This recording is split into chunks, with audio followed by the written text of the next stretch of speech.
RDW, la web radio de Sainte-Gemme.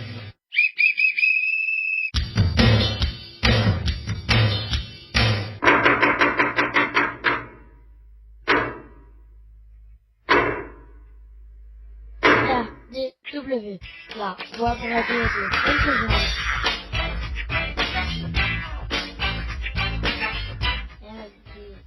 RDW, web radio de Sainte-Gemme. Sainte-Gemme, RN 6113 11150 Brave. RDW en partenariat avec info-rugby.com.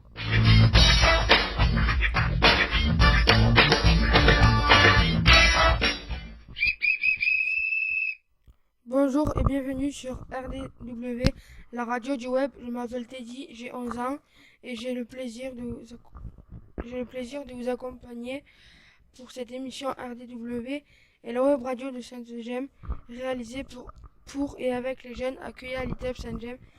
Je vous présente aussi les autres journalistes des Herbes qui vont m'aider à animer cette émission. Bonjour Noam. Bonjour, notre émission est diffusée grâce à notre partenariat Anne-Hébergeur, info-rugby.com tous les vendredis de 10h à 10h30 en direct live. Pour nous écouter, consulter YouTube, recherche ITEP Sainte-Gemme. Les émissions précédentes sont à votre disposition. Bonjour Julie. Bonjour. Comment écouter en direct de l'émission? C'est facile, tapez sur votre moteur de recherche. info-rugby.radioweb.co/livefeeds-1. Choisissez ESRK et appuyez sur Play. Bonjour Léa. Bonjour, n'oubliez pas de vous abonner à notre chaîne YouTube et de mettre plein de pouces bleus. Présent en studio, on retrouve Vanessa Tougne et Luc Fontes, psychologues à Sainte-Gemme. Aujourd'hui, c'est la seconde émission de la 4e saison de cette nouvelle année scolaire. Nous sommes le vendredi 9 octobre 2020. Aujourd'hui, nous fêtons les Denis et les Sybille. Plus Conseil santé, le virus court toujours, n'oubliez pas les gestes barrières. On terminera par les infos préparées par le groupe des actus, la météo et le sport. Allez, c'est parti. RDW, la web radio de Sainte-Gemme. ITEP Sainte-Gemme, RN 6113 11150 Drame. RDW en partenariat avec info-rugby.com.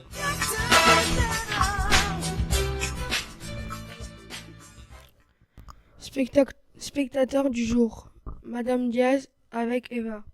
Au programme de cette seconde émission de l'année scolaire, nous avons le plaisir de recevoir Madame Jégou-Lebry, la nouvelle directrice de l'association A3S, donc de l'ITEP Sainte-Gemme.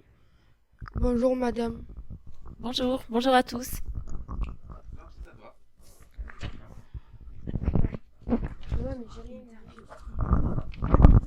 C'est ma faute. Alors, c'est Noam qui devait dire interview exclusive, donc suivi d'un reportage sur le dispositif ITEP. Et je vais soulager Julie, puisqu'en fait, ce reportage, on va essayer de ne pas le passer pour pouvoir encore plus parler avec Madame Jégou. C'est Aléa. Nous en profiterons aussi pour parler avec Madame Jégou de la web radio. On terminera par les infos préparées par le groupe des actus, la météo et le sport. Allez, c'est parti.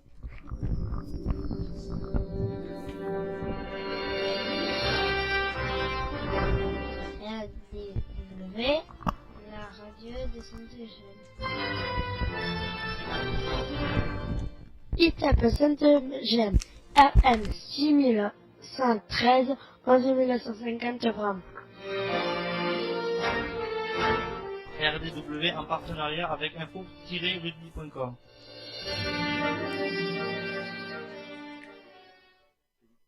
Tout d'abord, l'équipe de la web radio souhaitait vous remercier de votre présence et espère que vous allez passer un agréable moment pendant cette émission. Madame Gégou, pour nos auditeurs, pouvez-vous vous présenter à l'association? Présenter l'association. D'abord, merci pour cette invitation. Merci beaucoup. Donc, je suis Soisic Gégou-Le-Brise. J'ai été embauchée le 1er juillet 2020 à la direction de l'association A3S suite au départ à la retraite de M. Batigneux. Donc, ça fait 23 ans maintenant que je suis directrice d'établissements médico-social et d'établissements sanitaires. J'ai travaillé dans une dizaine d'établissements différents sur toute ma carrière et en particulier, j'ai travaillé dans 2 grosses associations. Une association qui s'appelle ADAGE à Montpellier et une association qui s'appelle Afdaïm à Carcassonne, pour l'autre donc où j'habite depuis 2013. Un petit échange de micro. Donc l'association A3S qui m'a recrutée donc est une toute nouvelle association. Elle a été créée au début de l'année 2020. Alors juridiquement, ça s'appelle une création absorption. Ça veut dire qu'elle a absorbé l'association qui s'appelait l'association du Centre Sainte-Gemme, qui gérait l'ITEP et le CESAD. Elle a absorbé une deuxième association qui s'appelait Centre de l'Orda, qui gère le service de soins de rééducation et de suite à Castelnaudary.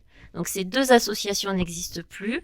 Maintenant, il y a une nouvelle association A3S, qui est l'association qui gère les 3 établissements. Donc c'est elle qui a l'autorisation de vous accueillir, et c'est elle qui emploie les 85 personnes qui travaillent à l'ITEP, au CESAD et au service de soins de suite de Castelnaudary. Impeccable, merci pour tous ces renseignements. Bien entendu, nos reporters peuvent intervenir. Madame Dias et nos invités aussi. Eva, si vous avez une question à poser à Madame Madame Gégou-Le-Bris, il n'y a pas de problème, vous pouvez intervenir. Et là, c'est Noam qui va se concentrer comme il faut pour pouvoir poser sa petite question. On t'écoute. Pourriez-vous nous parler des grandes orientations, voire des changements pour l'ITEP ce début d'année scolaire? Voilà. Avec plaisir. Alors la première préoccupation pour nous, ça a été de réouvrir l'ITEP dans un fonctionnement le plus normal possible après le confinement et la crise sanitaire. Donc ça, c'était la première préoccupation et je suis très heureuse que les jeunes aient été présents le premier jour de rentrée. C'est important pour nous de vous recevoir. Cela dit, même si la crise sanitaire continue, la vie continue et les projets de l'ITEP continuent aussi.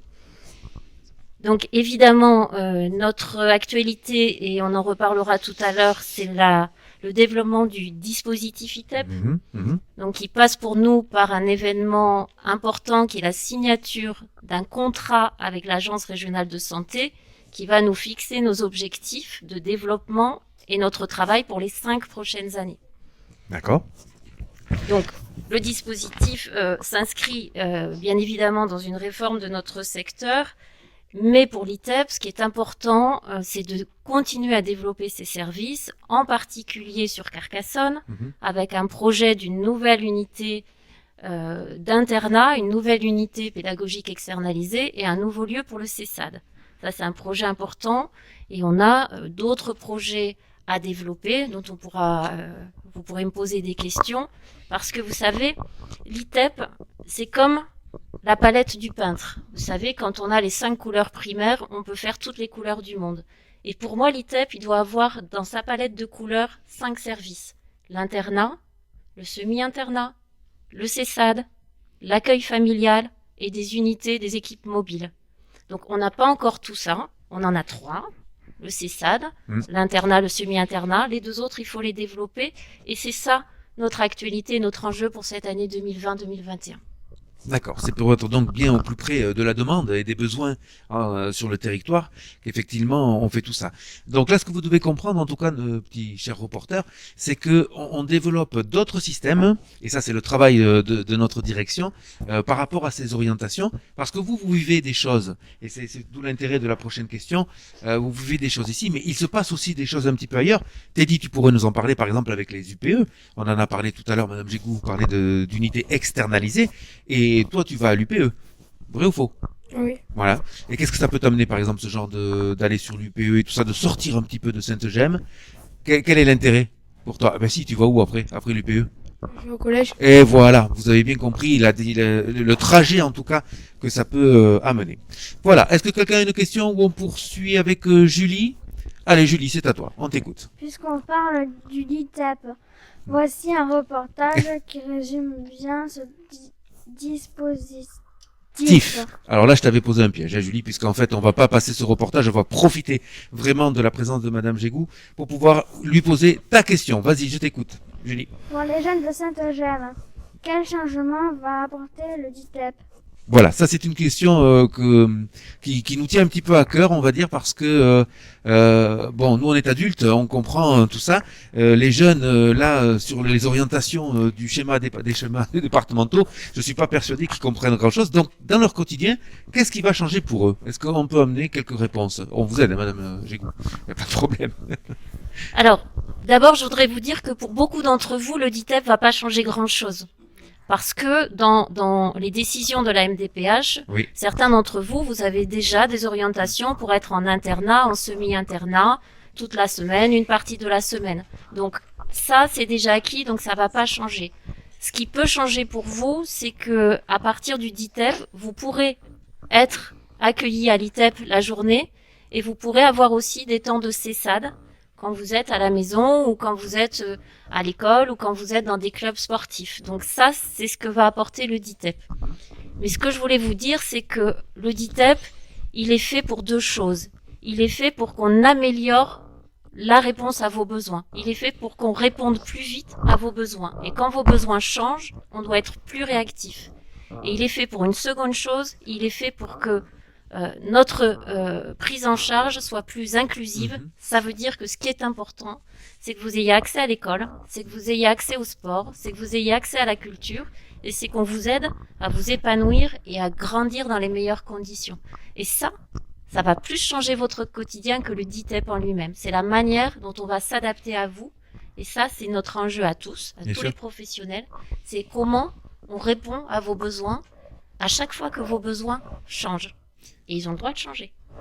Alors, ce qui n'est pas simple, effectivement, c'est que il y a des choix à faire, bien sûr, par rapport aux besoins, par rapport aux désirs aussi. Moi, j'aime bien de temps en temps qu'on puisse aussi parler de cette notion désir dans le sens sérieux du terme, pas dans je veux pas, bien sûr, et un problème organisationnel parce que en multipliant, on va dire les possibilités et les besoins, eh ben il faut se donner après les moyens et c'est toute la complexité, on va dire, de cette affaire-là. Si je peux rajouter, c'est pas parce que l'ITEP multiplie sa palette et peut combiner des modalités différentes qu'il va intervenir tout seul. Bien sûr. L'ITEP va continuer à proposer des choses sur ces trois piliers, thérapeutique, pédagogique et éducatif, mais surtout, il va continuer à travailler avec le secteur sanitaire et le secteur social. C'est pas parce que nous on développe nos activités qu'on est moins dépendant des autres, au contraire. Bien sûr, bien sûr. Une petite question subsidiaire, Madame Gégou, s'il vous plaît. Est-ce que vous pourriez nous faire rapidement, succinctement, un petit point sur le Covid, parce que effectivement on vit à nouveau, j'allais dire peut-être, Monsieur le ministre de la Santé hier parlait peut-être d'une seconde vague, de l'arrivée de cette seconde vague. Moi j'aime pas trop tout ça parce que ça met quand même un facteur anxiogène dans tout ça, mais il y a une réalité, il y a quand même une réalité à prendre en compte. Est-ce que vous pourriez nous faire un petit point Covid et surtout, toujours par rapport à nos reporters et à nos jeunes ici, qu'est-ce qui pourrait changer pour notre quotidien? Alors d'abord, je voudrais féliciter les professionnels et les jeunes de l'ITEP parce que je vois tout le monde avec un masque. Les gestes barrières sont respectés et c'est toujours ça qui est important. Alors évidemment, il y a de plus en plus de tests, donc il y a de plus en plus de gens qui sont testés positifs. En revanche, le nombre de gens qui sont malades gravement de cette maladie évolue beaucoup moins vite. Ça veut dire qu'il y a des gens qui sont avec le virus mais qui ne sont pas malades. Donc aujourd'hui, on n'attend pas vraiment une nouvelle vague sur des cas graves de maladie. En revanche, on ne veut pas que les hôpitaux aient à renoncer à soigner les autres malades parce qu'ils seraient débordés par les malades du Covid. C'est ça qui est important. C'est pour ça qu'on vous demande de respecter les gestes barrières et vous l'entendez à la télévision ou à la radio, de protéger les plus vulnérables parce que il faut impérativement éviter les cas de maladies graves parce qu'il faut que les hôpitaux puissent continuer à soigner les autres malades. Ceux qui ont des maladies comme le cancer, comme le diabète, comme toutes ces maladies-là, il faut qu'on puisse continuer à les soigner. Donc c'est pour ça que tous ensemble, il faut qu'on soit solidaires de ces personnes-là et qu'on n'aille pas transmettre la maladie. Et ça veut dire quoi? C'est facile, se laver les mains, porter le masque, aérer les pièces plusieurs fois par jour et respecter la distance physique quand on peut avec ses petits camarades. Super. Merci en tout cas pour ce point Covid. Dernière question, on va laisser... Pardon? Eva aura une question. Ah, génial! Elle veut la poser maintenant? Après? Allez, vas-y, on continue avec Léa sur une question pour la web radio. Connaissez-vous RDW, notre web radio? Si oui, qu'en pensez-vous? Alors, je vous dois la vérité. Donc, je connaissais pas la radio avant de venir travailler à l'ITEP. Donc, quand je suis venue travailler à l'ITEP cet été, j'ai cherché la web radio. Et là, félicitations, c'est très facile à trouver sur le web. On tape ITEP Saint-Eugène et on a vos émissions. Donc, j'en ai écouté quelques-unes. Je vous félicite de ce travail parce que moi, je trouve que le rythme, il est très bon. C'est rythmé, c'est dynamique, c'est varié. Des points de santé, des points d'actualité, des points sur le sport, des reportages, des jeux. Je me suis régalée. Et encore une fois, je vous félicite parce que c'est très agréable à écouter. Écoutez, merci de ce message. Juste pour moi, le temps de vous rapporter la liberté d'expression, c'est le thème de notre expo éphémère de ce mois-ci.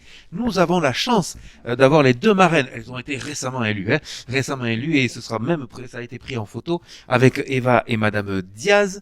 Pourquoi? Tout simplement parce qu'effectivement, nous sommes aux 5 ans du drame de Charlie Hebdo et aujourd'hui, on est sur le procès, mais c'est, j'allais dire, le moyen de parler de la liberté d'expression. Donc venez répondre à nos 10 questions. C'est une expo interactive. Vous pouvez répondre aux 10 questions. Et je laisse la parole à Mademoiselle Eva qui va nous poser sa dernière question. Ça vous fait quoi en fait de travailler à l'ITEP, de faire votre carrière, d'être directrice de l'ITEP? Vous avez travaillé très dur ou pas? Alors, j'ai pas travaillé très dur parce que je fais ce métier-là avec beaucoup de passion. Donc, j'ai un plaisir énorme à venir travailler le matin pour vous. Donc, c'est pas dur du tout pour moi de venir travailler. Après, c'est vrai que j'ai fait 8 années d'études. Donc, j'ai fait beaucoup d'études pour être directrice. Alors, je suis ravie d'être directrice de l'ITEP parce que je suis ravie de faire la connaissance, de faire votre connaissance et de pouvoir m'investir. Alors, vous me voyez pas beaucoup, mais sachez que je travaille pour vous et pour les professionnels. Mon travail, il n'est pas très visible, mais je suis là pour vous et je suis ravie de pouvoir contribuer un petit peu à votre épanouissement et à votre évolution. Donc, je suis enchantée d'être avec vous. Ça me fait beaucoup, beaucoup, beaucoup plaisir de connaître des jeunes d'ITEP, parce que c'est la première fois que je travaille en ITEP. Et je suis très fière de travailler pour vous. Écoutez, ça nous fait très plaisir de vous recevoir. On va dire que cette interview est terminée, mais vous pouvez intervenir à tout moment, bien entendu. La liberté d'expression, c'est aussi au travers de cette radio. Et on va faire quoi là maintenant, Teddy? Après toi. On va passer aux actus.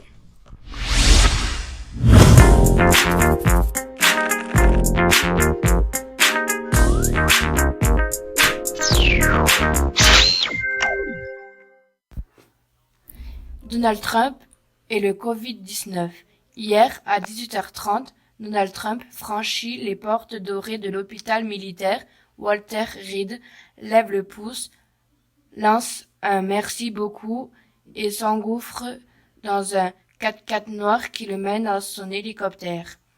10 minutes de vol plus tard, l'appareil se pose sur la pelouse de la Maison Blanche, en direct sur toutes les chaînes de télé. Le président, contrairement à l'habitude, évite le rez-de-chaussée et monte quelques marches jusqu'au balcon de la Blue Room. Dans une chorégraphie parfaite, il fait face aux caméras, enlève son masque de manière théâtrale et lance un salut militaire à l'hélico qui repart. Ne manque que la musique dramatique pour saluer le retour du héros guéri. Information nationale. Dans la vallée de la Roya, frappée par des crues, plusieurs villages sont complètement coupés du monde. 3 villages étaient toujours coupés du monde mardi 6 octobre dans les Alpes-Maritimes, après le passage de la tempête Alex. Tous sont dans la vallée de la Roya. Il s'agit de Tinde, Fontan et Sorges. Une habitante de Sorges témoigne. On n'a même pas été ravitaillés en nourriture. Heureusement que les restaurateurs et les gens du village ont sorti leur congélateur. Nous leur envoyons tout notre soutien. Une aire de fitness connectée, gratuite et en plein air pour les sportifs à Bram.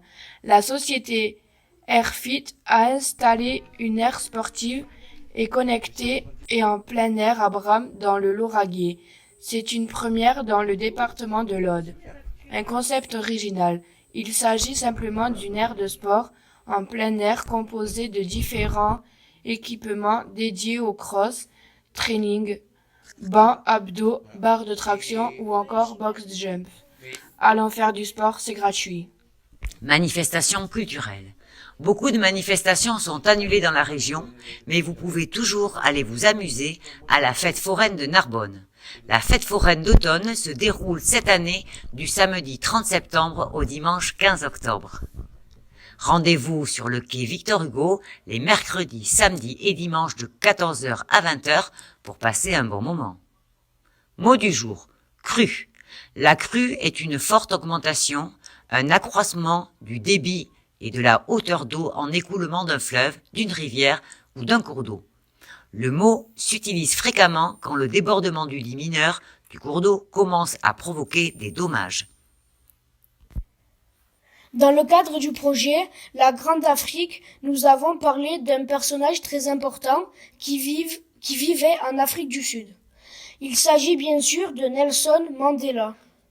Cet homme est né le 18 juillet 1918. Berger à l'âge de 5 ans, il devient orphelin à l'âge de 10 ans. Il est alors adopté par le régent de la famille royale qui va lui permettre de faire des études et de devenir un brillant avocat. Pendant ce temps, les Afrikaners, colons blancs d'origine néerlandaise et les Anglais dirigent le pays d'une main de fer. Ces derniers votent des lois qui organisent la vie selon une discrimination raciste où sont classés les individus blancs, indiens, métis et noirs. En 1952, Nelson Mandela ouvre son cabinet d'avocat à Johannesburg et devient l'un des 4 dirigeants du parti de lutte contre l'apartheid. Ce parti décide de mener des actions de sabotage sans tuer d'innocents. Nelson Mandela ne voulait pas attiser la haine entre noirs et blancs. Le 12 juin 1964, Nelson Mandela et 7 de ses compagnons sont condamnés à la prison à vie. À la fin de son procès, Nelson Mandela déclare « Au cours de ma vie, je me suis entièrement consacré à la lutte du peuple africain. J'ai lutté contre la domination blanche et j'ai lutté contre la domination noire. Mon idéal le plus cher a été celui d'une société libre et démocratique dans laquelle tout vivait en harmonie et avec des chances égales. J'espère vivre assez longtemps pour l'atteindre, mais si cela est nécessaire, c'est un idéal pour lequel je suis prêt à mourir. » Le 11 février 1990, Nelson Mandela est libéré par le président de Klerk après 27 ans de prison. En 1991, les lois concernant la séparation des peuples noirs et blancs sont également aboli par le président de Clerc, mettant ainsi fin à la domination des Blancs.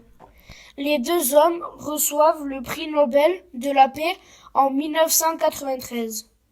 Mandela, symbole de cette lutte antiraciale, deviendra président de l'Afrique du Sud le 27 avril 1994. Il meurt à l'âge de 95 ans à son domicile de Johannesburg. Nous remercions chaleureusement les groupes des Actus, Rudy et moi qui ai remplacé Alexandra, plus Madame Ribeiro. Et maintenant, c'est l'heure de la météo.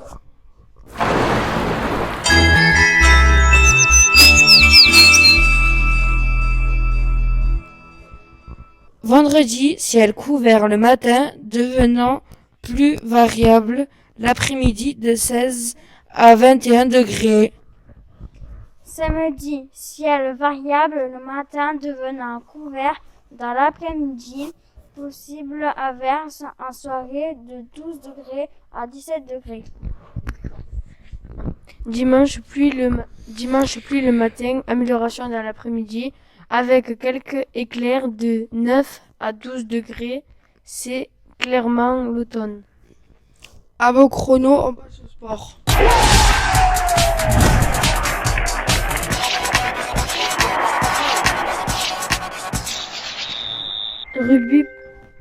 Rugby Pro D2. Éclairci. L'US Carcassonne est revenu victorieuse de son déplacement à Rouen. Oui, c'est ça. Oui, c'est ça. Exactement. Ils ont gagné. Ce week-end, pas de repos pour nos champions. Ils iront défendre nos couleurs, le jaune et le noir, à Biarritz. À Biarritz. Match comptant pour la 5e journée de cette Pro D2. En top 14, ne ratez pas les chocs entre Bayonne et La Rochelle, Castries-Brive, Agen contre le Stade français, Lyon contre Montpellier, Racing 92 contre Toulouse. On terminera par peu contre Lyon et Bordeaux face à Clermont. Quel programme? Allez, jingle, c'est la fin de l'émission.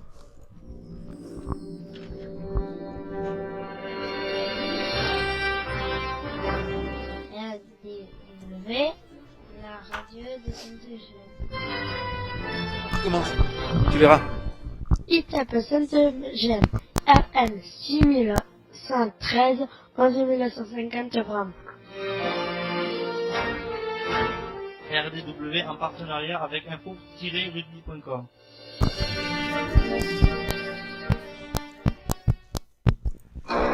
Et pour être tout à fait complet dans ces informations, un petit message en musique, parce qu'on n'a pas le droit de passer de musique, sauf si on y parle dessus, par rapport au décès de Eddie Van Halen. Et là, on est en train de vous passer le solo qu'il fait dans Be It. Alors, je suis pas très fort en anglais, mais sur le solo de Michael Jackson. Voilà, 65 ans, gros rocker et gros guitariste des années 80 du groupe Van Halen, avec notamment les titres phares qui sont Jump, on va dire le plus commercial, mais Éruption notamment, avec pas mal de petits albums. On termine l'émission, c'est à toi Julie. Ainsi s'achève ce deuxième numéro sur RDW saison 4. On espère que vous avez pris autant de plaisir à nous écouter que nous a réalisé cette émission.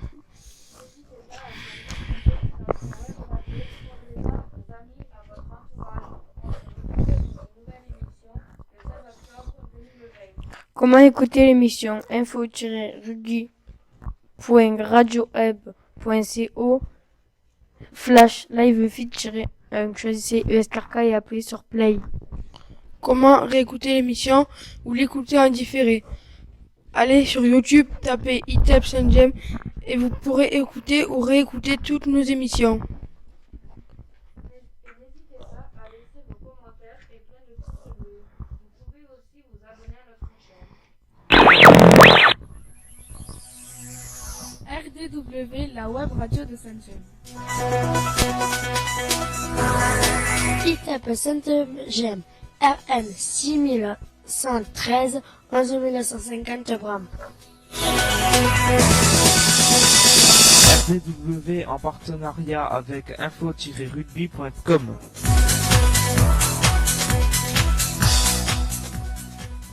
Et nous vous retrouverons le vendredi 16 octobre 2020 de 10h à 10h30 sur inforugby.com pour de nouveaux reportages à interviews.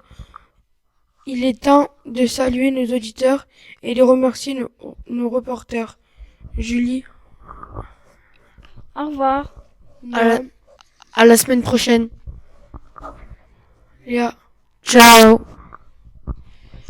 Et je remercie également Eva et Madame Dias pour leur venue aujourd'hui. Je vous dis Au revoir, merci beaucoup pour votre accueil. Au revoir. et enfin un grand merci à notre invitée de la semaine, Madame Jégou-Lebrise, directrice de l'association A3S et donc de l'ITEP Saint-Gemme. Comme il est de coutume, nous vous laissons le mot de clôture de cette émission. Alors merci pour votre invitation. Moi je vous souhaite une excellente année 2020-2021 à la web radio, un bon travail à tous les reporters, un bon week-end à tous et à très bientôt. Donc sur internet, je manquerai aucune émission. À bientôt. J'ai été très heureux. Un petit cadeau pour Madame Jégou-Lebris, offert par la web radio. Donc ce sera aujourd'hui Julie et Noam qui vont vous donner un petit cadeau. Merci. Donc voilà, je vais pouvoir faire de la pub pour la web radio, donc avec ces deux Autocollants. jolis stickers. Voilà. Merci beaucoup. RDW, la web radio de Saint-Gemme.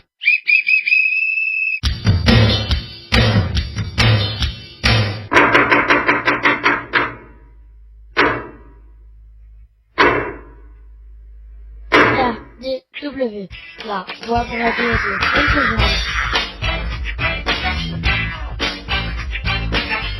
RDW, Web radio de Saint-Gemme. ITEP Saint-Gemme, RN 6113, 11150 grammes. RDW en partenariat avec info-rugby.com.